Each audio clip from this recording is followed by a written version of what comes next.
The difference between Poland and Russia is a vibrant, dynamic Jewish community. I was in Moscow on Simchas Torah night. There were 1,000 people there. There were 13 oligarchs in the room. Their net worth was $30-some-odd billion.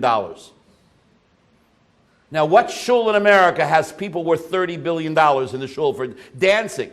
At 3:30, at 4, so we were dancing till 11 o'clock, and then we had a break, and then we had the dancing again. At 3 o'clock in the morning, we went on the street, and at 3:30, 4 o'clock in the morning, I'm walking home with Rabbi Lazar.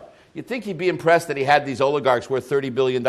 He said to me, I had success tonight. I said, what was your success? He says, 3 guys decided to get a bris, and 4 guys decided to put on tefillin. But we're talking here a different kind of world.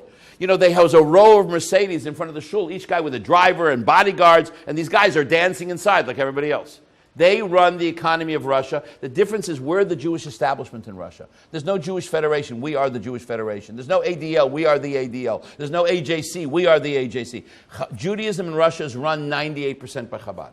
It's a different ballgame. One of the other elements for the success of Judaism in Russia, even though he's not so popular right now in the United States, has been the friendship to the Jewish world of the president of Russia, which is Vladimir Putin. And you have to ask yourselves, why is this so? I heard a great line from a professor of mathematics in Novosibirsk. He told me like this: Putin may not be good for Russia, but he's definitely good for the Jews of Russia. Putin may not be good for Russia, but he's definitely good for the Jews of Russia. Why is he good for the Jews of Russia?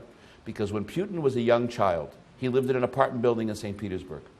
And he would come home every day from school, and his parents were out working, and in the same entrance, in the same apartment or the adjacent apartment, there lived a religious Hasidic family.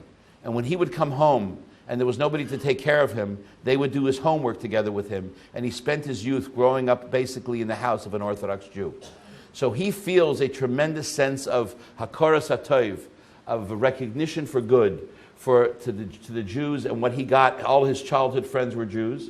And I also think he sees the positive effect that they have in building Russia as a new country, the fact of what the rabbis do in Russia and the shluchim are doing in Russia.